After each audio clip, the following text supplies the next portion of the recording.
Hey guys, welcome back. I have a 2014 today, 2014 Chevy Silverado. And this will be the same for GMCs, Silverados, and probably even up to like the 20s. I think you can do this. So today we're doing a leveling kit. I think it's a 2-inch. I don't remember if I got a 1.5 or a 2-inch. So this is about what you're gonna get. It's plastic, fiberglass plastic or something like that. The kit comes included with the nuts and bolts that you need to mount it. So you will take your old ones off. These are your old ones. I did the right side already, and this video is going to be basically to show you guys how to do it the lazy way, easy way. So first thing you guys want to do is jack up your truck. You don't even have to take off your rim if you don't want to. So you're gonna lift it so you can get the wheels off the floor as much as you can, and I'll show you why in a minute. Okay guys, so the truck's off the floor.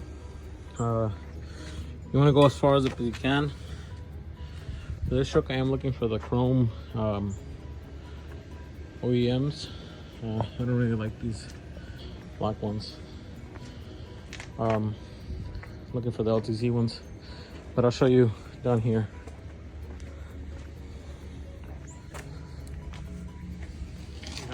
Once you're done here, you're gonna remove your both of your nuts from your shock, and that's gonna release the shock. And then when I say easy weights, like I said, you're gonna have to remove your tire. You're gonna have to release. The only thing you're gonna have to release is your sway bar, and not all the way. We'll just drop it. This nut up here has a bunch of slack. The sway bar nut has a bunch of slack. So we'll just let it all the way to the top without removing it. And then we'll use a pry bar or anything that you can use to push up your shock up. And then you insert your spacer.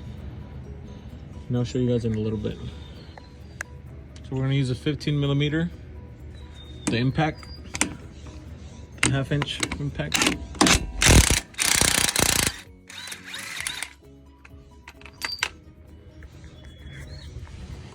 And do the same to the other side. You see the wheels coming back.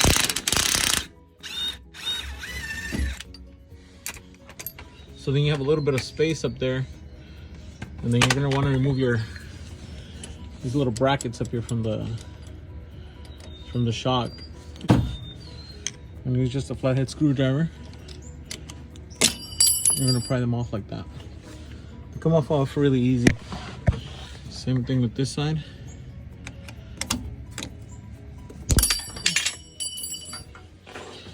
These will come off right away.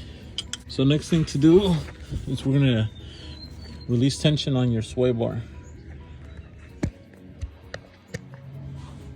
Okay guys, so we're back. We're gonna use that 15mm. We're gonna use this on top of the sway bar. And then we have a 15mm on the impact. So we already let the shock loose. We took off the little tabs from here. Remember, we have not taken off the wheel. We have not lowered anything from the suspension at all. I think we might have to do an alignment afterwards, but I'll determine that as we're driving. But I'm pretty just gonna take it. Like I mentioned, I want to get the LTZs chromed. So once I get those wheels, which I think I'll pick them up tomorrow, we'll take it to get aligned. All right. I'll put that 15mm on the top. Just hold it there. And you'll notice that the wheel will start dropping.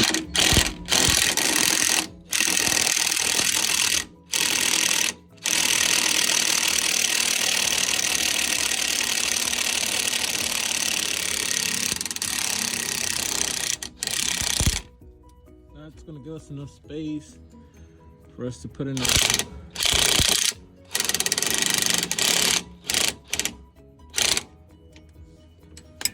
It's gonna give us space to put in the rough country spacer kit.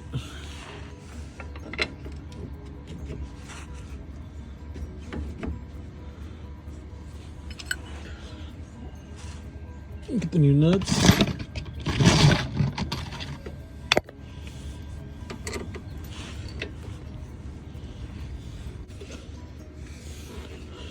And then get your second nut. Push it on the other side. It's a little tricky. Sometimes you have to move it and maneuver it. But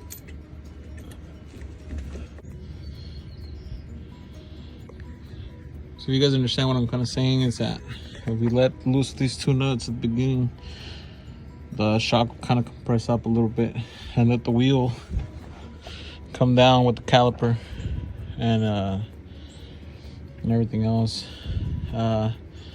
Then the sway bar is kind of holding it up, so then we release pressure on the sway bar. Letting the sway bar down releases the wheel to come down farther from the ground and allow us to put the spacer in between. So now all we have to do is just bolt it down, and that's it. And then, like I said, take it to get aligned.